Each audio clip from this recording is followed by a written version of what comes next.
Add a couple things. To me, one of the keys to success in business. You want to tell us who you are? My name is Rob Reiter. My company name is New Business Navigator. And one of the things I wanted to add to my introduction earlier, ways I can help aspiring entrepreneurs, is we create a virtual model of how your business can and should operate. So you can speak to the topic, though, if you will. Okay. One of the keys to success, I think, in business is enthusiasm. Enthusiasm, I think, overcomes so many limitations that are put before us or that we have ourselves. 3 minutes. Okay. This is a great time to start a new business because a lot of existing business owners are hunkering down now. They listen to the negative news about the economy. They're in a preservationist role. All they can think about is, how can I hold on to what I have? When you're new in business, you're enthusiastic, you can be innovative, and in some ways blind to some of the limitations that seem to be put before you. I think that another philosophy about starting a business, running a business, or life in general is that your reach should exceed your grasp. If you accept that as a guiding mantra in your life, you'll always be looking forward to better things. That's all I have to say. All right, thank you very much. And I believe it's Lori. Tell us who you are and then speak to the topic of what does it take to be successful. Okay, again, my name is Lori Osterberg. I'm with Vision Business Concepts. And for me, a lot of it comes from passion, is what do you want to do with your life and what do you want to share with others? To me, most businesses, especially startups, start with that passion. You have something that's so strong that you're not getting in other venues. So that's something that you want to bring and you want to share with others.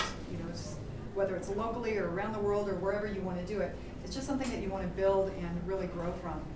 Obviously, with my name, Vision Business Concept, to me, vision is so important because it's also about seeing what's possible. So it's about seeing what you want to do in the future.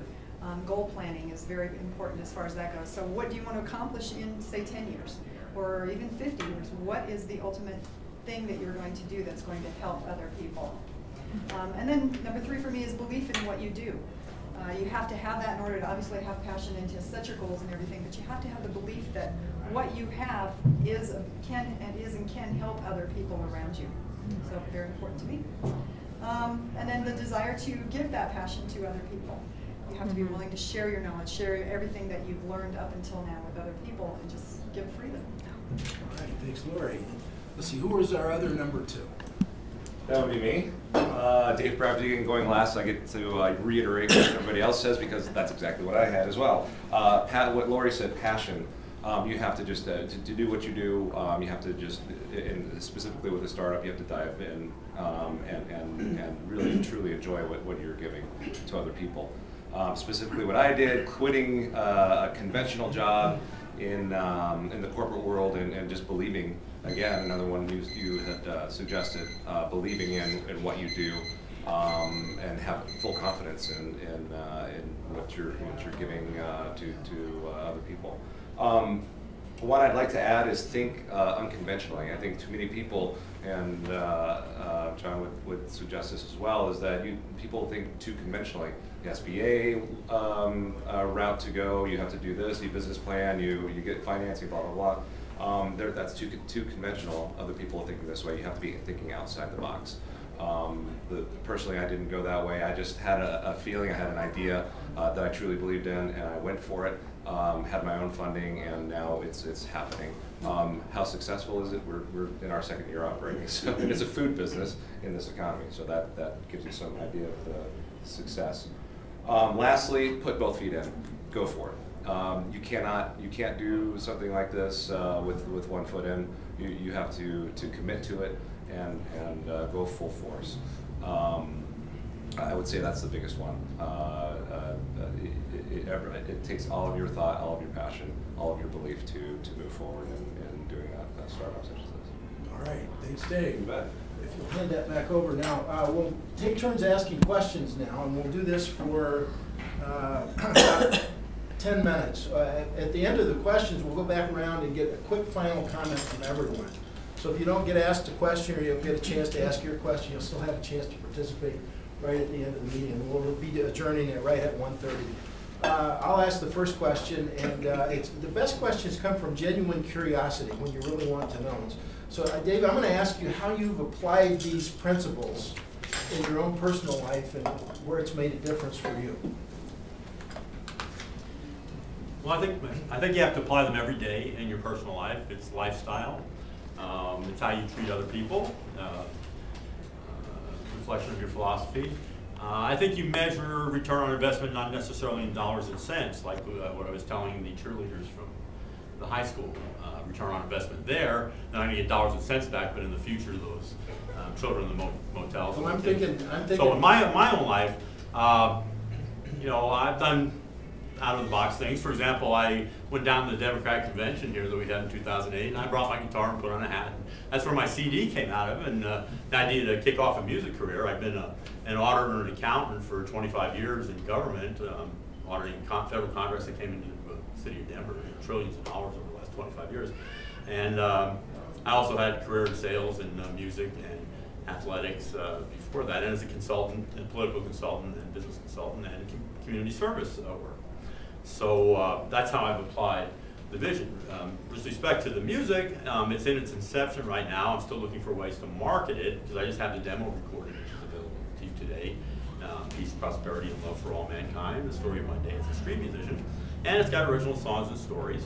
So really that's where I'm at as far as a business enterprise. Now, the focus for change groups, I came up with the idea because President Obama asked for focus groups from people that support him. And after a very long thought process, I decided to endorse and support President Obama before the election.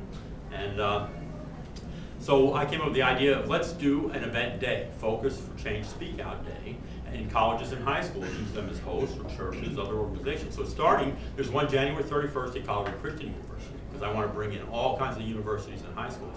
Empower the students, empower the community, because I think we're getting into the attitude where government's going to do everything for us, and really it's our responsibility.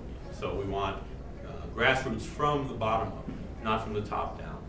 So that's how that is panning out there. Right. And there are, to tell you about that a little bit, there are 7 issues that are being discussed. Of course, there'll be military strategy for the United States. There will be educational funding. There will be healthcare delivery and compensation and funding. There will be social fabric and role in the world. There will be any other issue anybody wants to speak about. Okay, Dave, thanks. Other questions? Who's got a question? I don't know if we can address them to individuals, but Mr. Innovation down there, what could you describe the network that you're putting together, trying to put together?